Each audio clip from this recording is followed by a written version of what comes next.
saya, Rasid Fadilah dari Prodi Ekonomi Pembangunan.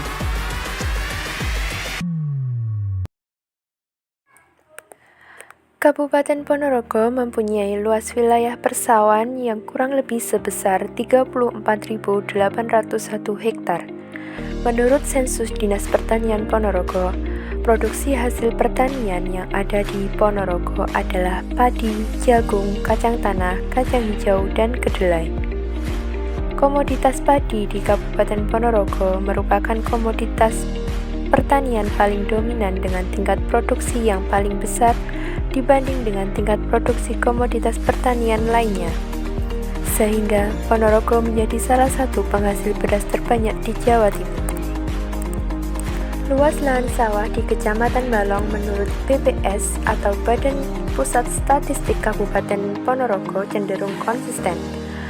Total luas sawah di wilayah Kecamatan Balong setiap tahunnya tidak mengalami perubahan dari tahun 2010 hingga 2017.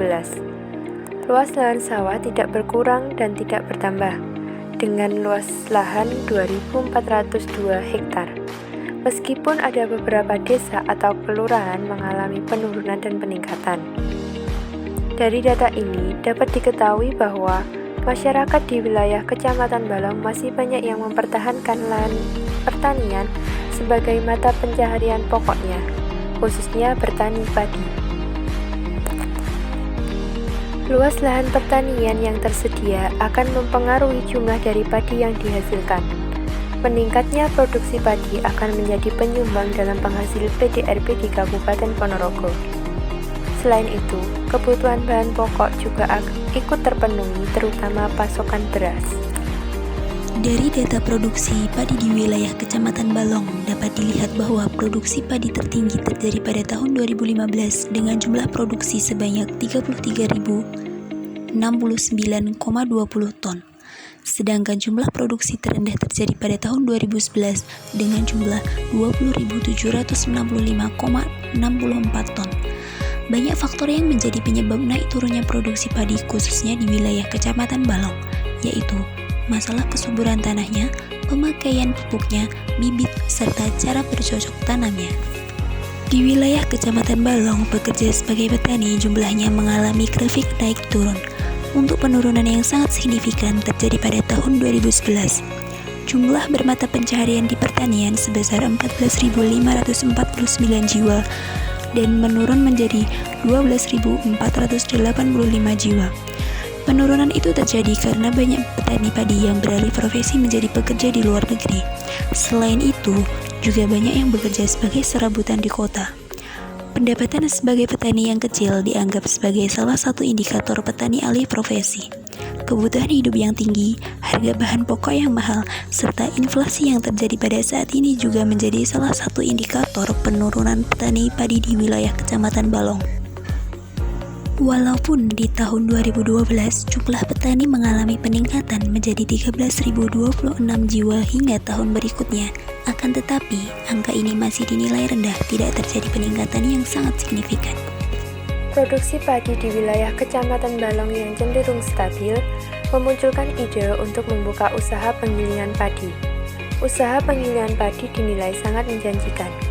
Untuk jumlah penggilingan padi yang ada di wilayah Kecamatan Balong sesuai dengan BPS mengalami fluktuasi.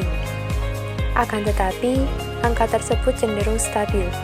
Untuk tahun 2017 sendiri, usaha penggilingan padi berjumlah 59 unit usaha.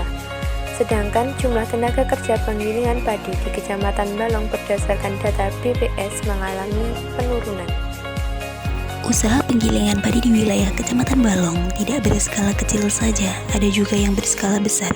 Contohnya UD Elgi Jaya yang berlokasi di Desa Balong, Kecamatan Balong, Ponorogo. UD Elgi Jaya menggunakan teknologi penggilingan padi berskala besar yang nantinya dijual dalam bentuk jasa maupun beras. Beras produksi dari UD Elgi Jaya dijual ke distributor dalam skala besar maupun skala kecil. Selain melayani jasa penggilingan gabah, juga melayani pembelian gabah baik dari petani maupun dari pengepul. Dalam melakukan penggilingan padi, UD Elgi Jaya menggunakan mesin penggiling berskala besar. Dengan secara tidak langsung, UDLG Jaya telah melakukan inovasi industri pertanian berbasis teknologi. Rice Milling Plant atau RMP merupakan jenis mesin penggiling padi generasi terbaru dan mudah dioperasikan. Dengan adanya teknologi tersebut dapat mempermudah dalam memproduksi beras dalam jumlah besar dan dapat mempersingkat waktu kerja. Mesin penggiling RMP rata-rata mempunyai kapasitas gilingan sebesar 5 ton per jam. Dalam sehari, UDLG Jaya dapat memproduksi 20 hingga 50 ton. Tergantung permintaan dari pasar maupun pemerintah. Permintaan beras dari pemerintah bisa sampai 50 ton dalam sekali pembelian.